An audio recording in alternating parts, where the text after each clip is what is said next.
आपने नोटिस किया होगा, कार्स के अलग अलग मॉडल्स एक ही प्लांट में बनते हैं, पर प्रोसेस सेम कैसे रहता है। Welcome to engineering. आज हम पढ़ेंगे ऑटोमेशन एंड रोबोटिक्स के यूनिट 2 का पार्ट 2, जहां हम समझेंगे असेंबली लाइन के टाइप्स जैसे कि सिंगल, बैच और मिक्स्ड मॉडल, और साथ ही कुछ और इम्पोर्टेंट कॉन्सेप्ट जो एग्ज़ाम के लिए बहुत यूज़फुल है। तो चलिए स्टार्ट करते हैं। तो सबसे पहले बात करते हैं असेंबली लाइन के टाइप्स की। यहाँ 3 मेन टाइप्स होते हैं: सिंगल मॉडल, बैच मॉडल और mixed model assembly line. Single model assembly line: in this type the assembly line produces only one type of product continuously. चलिए सबसे पहले समझते हैं सिंगल मॉडल असेंबली लाइन को। तो जैसे कि आप लोग को नाम से ही क्लियर है, सिंगल मतलब एक ही मॉडल। इस टाइप में पूरी असेंबली लाइन पर सिर्फ एक ही टाइप का प्रोडक्ट कंटिन्यूअसली बनता रहता है। यहाँ पे कोई भी डिज़ाइन चेंज नहीं होता, मतलब हर प्रोडक्ट बिल्कुल सेम होता है। तो जैसा कि आप लोग डायग्राम में देख सकते हैं सिंगल मॉडल असेंबली लाइन में, तो जैसे समझिए एक फैक्ट्री है जहाँ पर सिर्फ एक ही कार मॉडल बन रहा है। जैसे कि मान लीजिए ऑल्टो 800 हो गया, ओके। तो हर स्टेशन पे सेम काम रिपीट हो रहा है, कोई सेटअप चेंज नहीं हो रहा है, कोई रुकावट नहीं हो रही है, बस कंटिन्यूअस प्रोडक्शन, जिसकी वजह से इसका प्रोडक्शन रेट भी हाई होता है। और क्योंकि सब फिक्स्ड है, इसीलिए मैनेज करना भी बहुत ही ईजी होता है। तो रियल लाइफ एग्जाम्पल से इसको समझते हैं। तो जैसा कि आप लोग स्क्रीन पे देख रहे हैं, जो ये ग्रीन कलर की कार है, ये मान लीजिए सिंगल मॉडल है, ओके। और कोई भी प्लांट 1000 कार बना रहा है डेली बिना किसी चेंजिंग के। तो ये एक परफेक्ट एग्जाम्पल है सिंगल मॉडल असेंबली लाइन का, ओके। तो आप लोग सिंगल मॉडल को कैसे याद रखेंगे, तो यहाँ पे एक ट्रिक समझ लेते हैं। तो देखिए, single model equal to same product, no change, high speed. यानी कि सिंगल मॉडल असेंबली लाइन में हम लोग एक तरह के मॉडल या फिर जो भी कार है वो बनाते हैं, उसमें कोई भी चेंजिंग नहीं होती है, सारी मशीनें एक जगह फिक्स होती है जहाँ पे जिसका काम होता है, जिसकी वजह से प्रोडक्शन रेट भी हमारी हाई होती है, ओके। अब प्रॉब्लम हमें यहाँ आती है जब हमें डिफरेंट प्रोडक्ट्स बनाना हो। यानी कि मान लीजिए ऑल्टो 800 हमें नहीं बनाना है, अब मुझे दूसरी कार बनानी है। तो यहाँ पे हम लोग यूज़ करते हैं बैच मॉडल असेंबली लाइन या फिर मिक्स्ड मॉडल असेंबली लाइन। तो चलिए इसको भी डिटेल में समझते हैं। अब बात करते हैं बैच मॉडल असेंबली लाइन की। यहाँ बैच का मतलब होता है ग्रुप में प्रोडक्शन। तो चलिए देखते हैं। In this system, different products are produced in batches, groups. One model is produced for some time, then change over to another model. इसका मतलब ये है कि इस असेंबली लाइन में हम लोग एक ही मॉडल को एक सर्टेन क्वांटिटी तक बनाया जाता है। जैसे कि मान लीजिए कंपनी को इतने ऑर्डर्स मिले हैं कि इसमें 200 ऑल्टो 800 बनाना है, तो उतने प्रोडक्ट बनाएंगे। फिर उसके बाद जो भी मशीन है उसका सेटअप चेंज होता है और फिर दूसरा मॉडल उसको बनाया जाता है, ओके। तो जैसे कि आप लोग डायग्राम में समझिए कि बैच मॉडल में प्रोडक्ट ए है, प्रोडक्ट बी है, प्रोडक्ट सी है, ठीक है।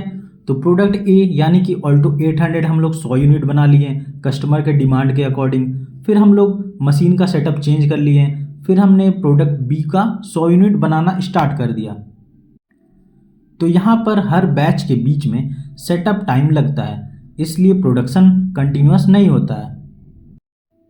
तो बैच मॉडल असेंबली लाइन को आप लोग कैसे याद रखेंगे आसानी से, तो देखिए इसमें हमारा ग्रुप प्रोडक्शन होता है। जैसे कि 100 यूनिट आपने बनाया ऑल्टो 800 का, फिर 100 यूनिट आप बना सकते हैं क्रेटा का, ओके। बस इसमें बीच में जो मशीन का सेटअप चेंज होता है उसमें बस टाइम लगता है। तो ये हो गया हमारा बैच मॉडल असेंबली लाइन। लेकिन अगर हमें सेटअप चेंज करने का टाइम भी बचाना है और अलग अलग प्रोडक्ट्स कंटिन्यूअसली बनाना है, जैसे कि ऑल्टो 800 भी बने, फिर क्रेटा भी बने, फिर मान लीजिए स्विफ्ट डिज़ायर भी बने, और बीच में सेटअप टाइम भी ना लगे उसमें, तो इसके लिए हम लोग यूज़ करते हैं मिक्स्ड मॉडल असेंबली लाइन। अब आता है हमारा सबसे एडवांस यानी कि mixed model assembly line. In this type different models are produce simultaneously और in sequence on the same line without major delay. यानी कि इसमें अलग अलग टाइप्स के मॉडल एक ही असेंबली लाइन पर बन सकते हैं, वो भी कंटिन्यूअसली और बिना उसमें किसी भी टाइम का वेस्ट किए हुए। ये होता है हमारा मिक्स्ड मॉडल असेंबली लाइन। तो आप लोग डायग्राम की हेल्प से समझिए। तो देखिए सबसे पहले नंबर पे मान लीजिए रेड कार है, ये हमारा ए हो गया, फिर ब्लू है तो ये बी हो गया, फिर हमारी ग्रीन कार है, ये सी हो गई। ओके, तो आप लोग कोई भी ले सकते हैं, जैसे कि ऑल्टो 800 हो गया, क्रेटा हो गया और हमारा स्विफ्ट डिज़ायर हो गया। तो ये ए, बी और सी है, ठीक है। और तीनों का हम लोग प्रोडक्शन अगर कंटिन्यूसली एक असेंबली लाइन पे कर सकते हैं तो वो है हमारा mixed model assembly line. Okay, तो यहाँ पे हमको बैच की ज़रूरत नहीं होती है, फ्लेक्सिबिलिटी हाई होती है और इसमें प्लानिंग थोड़ा कॉम्प्लेक्स होता है। तो ये थे हमारे 3 types, single model, batch model और मिक्स्ड मॉडल असेंबली लाइन। अब आप लोग इजीली इनमें डिफरेंस समझ सकते हैं। तो अगर आपको ये कॉन्सेप्ट क्लियर हो गया हो तो वीडियो को लाइक करिए, अपने फ्रेंड्स के साथ शेयर करिए और ऐसे ही सिंपल एक्सप्लेनेशन के लिए सब्सक्राइब जरूर करिए। तो चलिए आगे बढ़ते हैं इसमें। तो सोचिए किसी भी एक मशीन का यूज़ करके हम डिफरेंट टाइप्स के प्रोडक्ट अगर बना सकते हैं सिर्फ प्रोग्रामिंग चेंज करके, तो क्या होगा। तो अब हम लोग बात करेंगे role of programmable automation in manufacturing. Programmable automation is a type of automation where equipment is controlled by a program and this program can be changed to produce different products। यानी कि प्रोग्रामेबल ऑटोमेशन एक ऐसा automation system होता है जहाँ पे किसी भी मशीन को एक प्रोग्राम से कंट्रोल किया जाता है और उस प्रोग्राम को चेंज करके हम अलग अलग प्रोडक्ट्स बना सकते हैं। तो एग्जाम्पल के तौर पे आप लोगों ने अपने वर्कशॉप में या फिर अपने लैब में सीएनसी मशीनें देखी होंगी या फिर कहीं कहीं पे आप लोगों ने इंडस्ट्रियल रोबोट देखा होगा। तो ये हमारे जो भी ये सिस्टम है ये सब प्रोग्राम बेस्ड होते हैं और प्रोग्राम की हेल्प से ये काम करते हैं। Okay, role of programmable automation in manufacturing में हम पहला पॉइंट देखते हैं। तो सबसे पहले हम लोग बात करेंगे फ्लेक्सिबिलिटी इन प्रोडक्शन। तो देखिए सबसे बड़ा एडवांटेज है फ्लेक्सिबिलिटी, यानी कि एक मशीन अलग अलग प्रोडक्ट्स बना सकती है। कैसे? सिर्फ उसमें प्रोग्राम चेंज करके।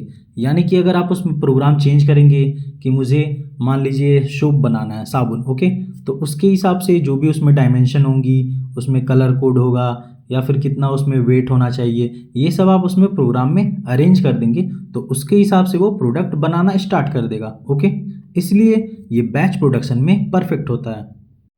जैसे कि सीएनसी मशीन में सिर्फ कोड चेंज करना रहता है और नया पार्ट अपने आप बनने लगेगा। ओके, दूसरा पॉइंट है इम्प्रूव्ड प्रोडक्टिविटी। तो देखिए मशीन और इंसान के बीच में कौन फास्ट काम करेगा, तो वो मशीन करेगी। तो मशीन किसी भी मैन्युफैक्चरिंग इंडस्ट्री में 24/7 कंटिन्यूस प्रोडक्शन दे सकती है, लेकिन एक वर्कर नहीं कर सकता क्योंकि वो थक भी जाएगा। फिर बीच में मान लीजिए अगर उसका तबीयत खराब हो जाता है या फिर उसमें बहुत सारे इमोशन होते हैं जिसकी वजह से ह्यूमन उतना काम नहीं कर सकता जितने की मशीन कर सकती है, और ये हमारी आइडल टाइम को भी कम करता है जिसकी वजह से प्रोडक्शन बढ़ जाता है। तीसरा पॉइंट है बेटर एक्यूरेसी एंड क्वालिटी। तो देखिए अगर कोई भी मशीन काम करती है तो वो हाई प्रिसीजन के साथ काम करती है, यानी कि हर एक प्रोडक्ट ऑलमोस्ट सेम क्वालिटी का होता है। और अगर कोई उसको वर्कर या फिर ह्यूमन बनाता है तो कभी कभी उसमें एरर आ सकती है, जबकि अगर कोई मशीन बनाएगा तो उसमें काफ़ी हद तक एरर के कोई चांस नहीं होती है। फोर्थ पॉइंट है हमारा रिड्यूस्ड लेबर कॉस्ट। तो देखिए अगर कोई भी मशीन प्रोग्राम की हेल्प से काम करती है तो उसमें हमें मैनुअल लेबर की ज़रूरत कम पड़ती है। ओके, और एक ऑपरेटर बहुत सारी मशीनों को हैंडल कर सकता है जिसकी वजह से यहाँ पर रिड्यूस्ड होती है हमारी लेबर कॉस्ट। लास्ट है हमारा इंटीग्रेशन विथ मॉडर्न सिस्टम। तो ये हमारी कैड या फिर कैम सिस्टम के साथ ईजिली इंटीग्रेट होता है। कैड क्या होता है हमारा कंप्यूटर एडेड डिज़ाइन और कैम क्या होता है हमारा कंप्यूटर एडेड मशीन। ओके, और ये हमारी इंडस्ट्री 4.0 के लिए बहुत ही इंपॉर्टेंट पार्ट है। तो अब इसके एडवांटेज और डिसएडवांटेज देख लेते हैं। तो पहला पॉइंट है हाई फ्लेक्सिबिलिटी। तो जैसा कि आपको पता है ये प्रोग्राम बेस्ड है, तो इसमें जिस हिसाब से आप प्रोग्राम इसमें फीड करेंगे उस हिसाब से इसमें प्रोडक्शन आप कर सकते हैं, तो ये बहुत ही फ्लेक्सिबल होता है। दूसरा है हाई प्रोडक्शन रेट। तो जैसा कि आप लोग को पता है कि ये मैन्युफैक्चरिंग में इसीलिए यूज़ होता है ताकि इसमें प्रोडक्शन ज़्यादा हो, तो इसमें जिस हिसाब से आप लोग प्रोग्रामिंग करते हैं और प्रोडक्ट उसमें टाइम टू टाइम आप चेंज कर सकते हैं और जितना आपको बनाना है उतना आप बना सकते हैं, तो इसकी वजह से इसकी प्रोडक्शन रेट हाई होती है। और लास्ट है कंसिस्टेंट क्वालिटी। तो जो भी ऑटोमेशन मशीन है वो प्रोग्राम बेस्ड है, तो इसमें लेबर की कोई भी ज़रूरत नहीं पड़ती है। तो इसकी वजह से इसमें एरर नहीं आता है और जो भी प्रोडक्ट की क्वालिटी है वो बेटर रहती है। ओके, अब इसके डिसएडवांटेज देखते हैं। तो देखिए, इसमें सबसे पहली बात, इनिशियल कॉस्ट इसकी हाई होती है। दूसरा है, स्किल्ड प्रोग्रामर की इसमें ज़रूरत होती है। और लास्ट है, मास प्रोडक्शन के लिए ये सूटेबल नहीं होता है। तो सिंपल शब्दों में अगर आप इसको समझेंगे तो देखिए, प्रोग्रामेबल ऑटोमेशन का मतलब है स्मार्ट मशीन जो प्रोग्राम चेंज करके डिफरेंट प्रोडक्ट बना सकती है, फास्ट, एक्यूरेट और फ्लेक्सिबल के साथ। अब बात करते हैं हम लोग different types of CNC machine tool. ठीक है, तो पहला है इसमें CNC milling. A CNC milling machine uses rotating cutting tools to remove material from a workpiece and create complex shape, slot and surfaces। इसका मतलब ये है कि जो CNC मिलिंग मशीन है इसमें हम लोग रोटेटिंग कटिंग टूल का यूज़ करते हैं। ओके, जो कि मटेरियल रिमूव करता है और इसकी हेल्प से हम लोग कॉम्प्लेक्स शेप, स्लॉट और फ्लैट सरफेस बनाते हैं। इसमें क्या होता है कि जो कटिंग टूल होता है वो घूमते रहता है और जो वर्क पीस होता है वो मोस्टली इसमें फिक्स होता है। तो ये हो गया हमारा सीएनसी मिलिंग मशीन। तो जैसा कि आप लोग डायग्राम में, पहला जो डायग्राम है वो आपका सीएनसी मिलिंग मशीन का डायग्राम है। ओके, आगे देखते हैं। दूसरा है हमारा CNC lathe machine. Okay, a CNC lathe rotates the work piece while a cutting tool removes material mainly used to make cylindrical parts like shafts and rod।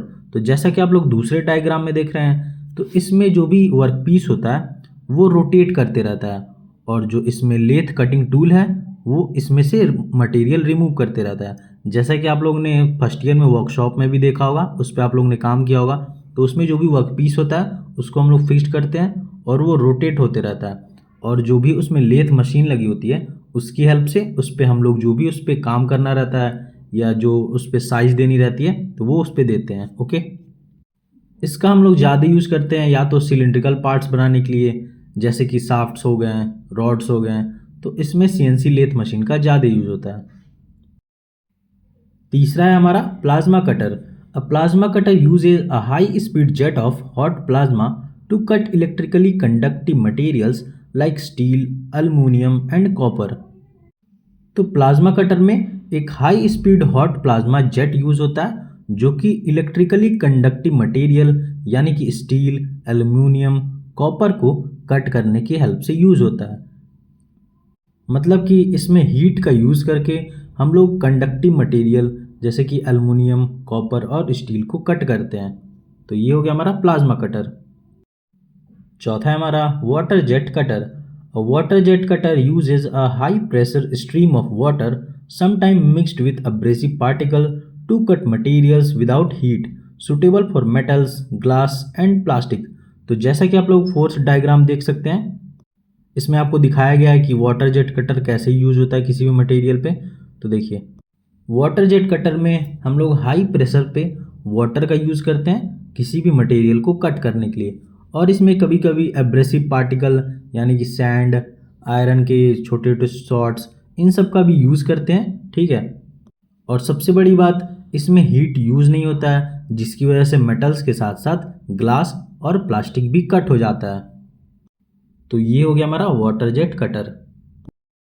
Last है हमारा सीएनसी ड्रिलिंग मशीन। तो देखिए, a CNC drilling machine is use to make precise holes in a work piece using a rotating drill bit control by a computer program. तो जैसा कि आप लोग diagram में देख सकते हैं, ये लास्ट वाला आपका डायग्राम, तो इसमें दिखाया है कि सीएनसी ड्रिलिंग मशीन कैसे यूज होता है। आप लोगों ने नॉर्मल भी ड्रिलिंग मशीन देखा होगा होल करने के लिए, तो ये CNC drilling machine program based होता है। तो इसमें जिस हिसाब से आप डायमेंशन इसमें सेट किए रहेंगे उसके हिसाब से जो भी सीएनसी ड्रिलिंग मशीन है वो वहाँ पे होल करेगी। तो यहाँ पे हमारा type of CNC machine tool होता है ख़त्म। तो ये हमारा 2 नंबर में भी क्वेश्चन आ सकता है, या फिर अगर डिटेल में पूछेगा डायग्राम के साथ तो ये 10 नंबर का भी क्वेश्चन आ सकता है। तो चलिए आगे बढ़ते हैं। अब बात करते हैं सीएनसी टूलिंग के डिज़ाइन फीचर्स की जो मशीनिंग क्वालिटी को डायरेक्टली अफेक्ट करता है। तो पहला इसमें हमारा हाई रिजिडिटी। टूल का स्ट्रक्चर स्ट्रॉन्ग और रिजिड होना चाहिए ताकि मशीनिंग के टाइम वाइब्रेशन ना आए। अगर वाइब्रेशन होगा तो सरफेस फिनिश खराब हो जाएगी, यानी कि जिस सरफेस पे आप मटेरियल के काम कर रहे हैं तो अगर उसमें हाई रिजिडिटी नहीं होगी तो उसका जो भी सरफेस है वो वाइब्रेशन की वजह से खराब हो जाएगा। दूसरा है हमारा हाई एक्यूरेसी। तो जो भी हमारे सीएनसी टूल हैं वो हाई प्रिसीजन के लिए डिज़ाइन होते हैं, यानी कि जो भी उसमें डायमेंशन प्रोग्राम में दिया गया है उसके हिसाब से आउटपुट उसमें मिलना चाहिए। तो ये होता है हमारा हाई एक्यूरेसी। तीसरा है वियर रेजिस्टेंस। इसका मतलब ये है कि जो भी टूल मटेरियल है वो ऐसा ना हो कि जल्दी से घिस जाए, जिसकी वजह से हमें बार बार टूल बदलना पड़े। ठीक है, तो जिससे कि टूल की हमारी लाइफ भी बढ़ती है और बार बार हमें टूल बदलना नहीं पड़ता है। चौथा फीचर है हमारा स्टैंडर्ड जियोमेट्री। तो इसका मतलब ये है कि जो भी टूल है उसका शेप और जियोमेट्री फिक्स्ड होता है, जिससे कि कंसिस्टेंसी बनी रहती है। पांचवा है हमारा क्विक चेंज सिस्टम। तो सीएनसी में टूल्स को क्विकली चेंज किया जा सकता है, इससे कि जो भी मशीन है उसका डाउन टाइम कम होता है और प्रोडक्टिविटी बढ़ती है। तो सीएनसी टूलिंग का मेन फोकस ये होता है कि हाई एक्यूरेसी रहे, लॉन्ग लाइफ रहे और फास्ट प्रोडक्शन हो। तो ये हो गया हमारा फीचर। अब हम लोग पढ़ने वाले हैं यूनिट 2 का सबसे इम्पोर्टेंट क्वेश्चन, जो कि हमारा right a short note on robot vision. और ये क्वेश्चन हमारा 10 नंबर में हर साल आते रहता है। ओके, तो देखिए, robot vision is a technology that allows robot to see and understand their surrounding using camera and image processing system. तो देखिए, रोबोट विजन एक तरह का एक ऐसा टेक्नोलॉजी है जिसमें रोबोट को अपने आसपास की चीज़ों को देखता है और उसमें बहुत सारे कैमरे लगे होते हैं, इमेज प्रोसेसिंग सिस्टम लगी होती है, जिसकी हेल्प से वो सराउंडिंग के इमेज को कैप्चर करता है। ठीक है, उसको एनालाइज करता है और उसकी हेल्प से जो भी उसको डिसीजन लेना होता है वो लेता है। आगे देखते हैं इसमें, it is used for task like object detection, inspection, guidance and quality control in industry. Robot vision improves accuracy, speed and automation, reducing human effort and errors. तो किसी भी रोबोट का हम लोग इंडस्ट्री में कैसे यूज कर सकते हैं? जैसे कि मान लीजिए किसी भी ऑब्जेक्ट को डिटेक्ट करना है, यानी कि एक लाइन है कन्वेयर चेन की, उस पे मान लीजिए उसके प्रोडक्ट चल रहे हैं उस कंपनी के, जैसे कि कोई मान लीजिए साबुन हो गया, तो रोबोट उसको कैसे डिटेक्ट करेगा कि वो ख़राब है या फिर सही है? तो या तो मान लीजिए उसके कलर के हिसाब से, उसके वेट के हिसाब से या फिर उसके डायमेंशन के हिसाब से उसको डिटेक्ट करता है। और अगर उसमें से कोई भी प्रोडक्ट डिफेक्ट होता है या ख़राब होता है तो वो उसको बाहर कर देता है। किसकी हेल्प से? तो वो उसमें जो भी कैमरा लगे हैं या फिर इमेज प्रोसेसिंग सिस्टम है उसकी हेल्प से। ओके, फिर इसको क्वालिटी कंट्रोल में भी यूज़ करते हैं, या फिर अगर किसी भी प्रोडक्ट का इंस्पेक्शन करना है उसमें यूज़ करते हैं, क्योंकि इसमें डिफरेंट टाइप के सेंसर लगे हुए होते हैं जो कि डिटेक्ट करके उसको बता सकते हैं। और इसको हम लोग इसलिए भी यूज़ करते हैं ताकि उसमें जो मैनुअल लेबर लगे होते हैं इंडस्ट्री में वो कम हो सके और उसमें एरर ना आए। ओके, और किसी भी रोबोट्स के मेन कंपोनेंट्स होते हैं वो है हमारे कैमराज, सेंसर, लाइटनिंग और इमेज प्रोसेसिंग सॉफ्टवेयर। तो ये होता है हमारा रोबोट विजन ख़त्म। अब आगे देखते हैं इसमें, write a short note on programmable robot. तो प्रोग्रामेबल रोबोट क्या होता है? तो देखिए, a programmable robot is a machine whose movement and operation can be controlled and changed by using a computer program. तो कोई भी प्रोग्रामेबल रोबोट एक मशीन होती है जिसकी मूवमेंट और ऑपरेशन को हम लोग कंप्यूटर प्रोग्राम की हेल्प से कंट्रोल करते हैं। ये हो गया हमारा programmable robot. These robots work according to a set of instruction. If the task need to be changed, the program can be modified without changing the robot hardware. तो देखिए, इसमें जो भी रोबोट होते हैं तो उसको जिस हिसाब से आप लोग प्रोग्राम फीड करेंगे उसके हिसाब से वो रोबोट काम करती है। और अगर मान लीजिए टास्क उसका चेंज करना है, जैसे कि वो कोई दूसरा काम कर रहा है और उसको अगर दूसरे काम में लगाना है, तो उसके हिसाब से प्रोग्राम को चेंज करना पड़ेगा, ना कि उसमें हार्डवेयर से कोई मतलब नहीं है, इसमें हार्डवेयर चेंज नहीं करना है। तो इसकी वजह से ये बहुत ज़्यादा फ्लेक्सिबल होते हैं और किसी भी इंडस्ट्री में डिफरेंट डिफरेंट टाइप्स के वर्क को ये कर सकते हैं, इसलिए हम प्रोग्रामेबल रोबोट का यूज़ करते हैं। अब इसके कुछ फीचर देख लेते हैं। तो पहला इसमें कह रहा है कि जिस हिसाब से आपको रोबोट से टास्क कराना है, यानी कि जो आपको काम कराना है उसके हिसाब से आप इसमें जो भी प्रोग्राम फीड करेंगे वो उस पर काम करेगा। दूसरा है हाई एक्यूरेसी होता है और रिपीटेबिलिटी होती है, यानी कि इसमें कोई भी एरर नहीं आता है और जिस डायमेंशन और जिस एक्सिस पे ये काम करता है उस पे ये आसानी से काम कर सकता है। ये होता है हमारा रिपीटेबिलिटी। तीसरा है इसमें ह्यूमन एफर्ट कम होता है, यानी कि इसमें मैनुअल लेबर का यूज़ नहीं होता है और इसमें कोई भी एरर नहीं आता है। लास्ट है सूटेबल फॉर ऑटोमेटिक ऑपरेशन। तो इसमें प्रोग्रामेबल रोबोट का ऑटोमेटिक ऑपरेशन में ज़्यादा यूज़ होता है। अब इसके एप्लीकेशन देख लेते हैं। तो देखिए, ये सबसे ज़्यादा इंडस्ट्री में यूज़ होता है कहाँ पे, यानी कि जहाँ पे इसको वेल्डिंग करना हो या फिर पेंटिंग करना हो, मटेरियल हैंडलिंग में यूज़ होता है, असेंबली लाइन पे यूज़ होता है, पिक एंड प्लेस ऑपरेशन में यूज़ होता है। तो यहाँ पे प्रोग्रामेबल रोबोट को हम ऐसे ऐसे जगह पे यूज़ करते हैं, यानी कि मान लीजिए कहीं ऊंचाई पे काम करना हो या फिर कहीं डेंजर हो, जैसे कि वहाँ पे कोई मैनुअल लेबर काम नहीं कर पाए, तो वहाँ पे हम लोग प्रोग्रामेबल रोबोट का यूज़ करते हैं। तो अब हम लोग पढ़ने वाले हैं यूनिट 2 का लास्ट इम्पॉर्टेंट टॉपिक। वो है हमारा robot time estimation in manufacturing, यानी कि कोई भी रोबोट काम करता है उसमें वो कितना टाइम लगाता है और किस किस पॉइंट पे कितना टाइम लगता है। तो ये होता है हमारा रोबोट टाइम एस्टिमेशन। तो चलिए देखते हैं। Robot time estimation is the calculation of total time required by a robot to complete a task, including movement, operation and idle time। तो पहला पॉइंट है इसमें हमारा ट्रैवल टाइम।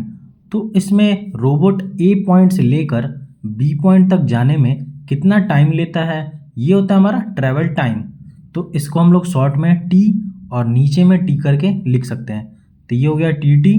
दूसरा है ऑपरेशन टाइम, जिसको हम लिख सकते हैं ओ टी, यानी कि कोई भी रोबोट किसी भी ऑपरेशन को परफॉर्म करने में कितना टाइम लगा रहा है, ये हो गया हमारा ऑपरेशन टाइम। जैसे कि इसमें वेल्डिंग करा दिए, ड्रिलिंग हो गया, तो कोई भी काम करने में जो भी ये टाइम लेगा वो होता है हमारा ऑपरेशन टाइम। तीसरा है हमारा ग्रिपर टाइम, यानी कि जीटी। तो रोबोट किसी भी पार्ट को पिक करने में और उसको दूसरी जगह प्लेस करने में कितना टाइम लेता है, ये हो गया हमारा ग्रिपर टाइम। चौथा हमारा एक्सेलरेशन या फिर डिसेलरेशन टाइम। तो रोबोट जब मूवमेंट स्टार्ट करता है तो स्टार्ट करके और जब फिनिश करता है उसमें कितना टाइम लग रहा है, तो ये हो गया हमारा एक्सेलरेशन या फिर डिसेलरेशन टाइम। इसको हम लोग टीए से डिनोट करते हैं। पांचवा है हमारा पोजीशनिंग टाइम। इसको हम लोग किससे डिनोट करेंगे, टीपी से। तो ये क्या होता है, जब रोबोट ए पॉइंट से चलना स्टार्ट करता है और एग्जैक्ट द बी पॉइंट पे ये पहुंच जाता है, उसको हम लोग कहते हैं पोजीशनिंग टाइम। और लास्ट है हमारा डिले टाइम, यानी कि जब रोबोट एक जगह से दूसरी जगह जा रहा है और अगर बीच में वो कहीं ख़राब हो जाता है या फिर उसके सेंसर काम नहीं करते हैं या फिर किसी कारण साइकिल रुक जाता है, तो ये होता है हमारा डिले टाइम। और इसको हम लोग किससे डिनोट करेंगे, टीडी से। तो जैसा कि आप लोग डायग्राम में देख सकते हैं कि रोबोट जब पॉइंट ए से चलकर पॉइंट बी तक जाता है तो उसके बीच में इतने सारे प्रोसेस होते हैं, और जब आप इन सबको डिफाइन कर लेंगे या फिर कैलकुलेट कर लेंगे, जैसे कि travel time, operation time, gripper time, acceleration और डिसेलरेशन टाइम, पोजीशनिंग टाइम और डिले टाइम, तो इन सबको मिला के जो आप फाइंड करेंगे वो होगा आपका टोटल साइकिल टाइम। तो ये हो गया हमारा रोबोट टाइम एस्टिमेशन ख़त्म। अगर आपको वीडियो हेल्पफुल लगी हो तो लाइक करें, शेयर करें और हमारे चैनल इंजीनियरी को सब्सक्राइब करना ना भूलें। मिलते हैं नेक्स्ट वीडियो में एक नए टॉपिक के साथ। Thank you.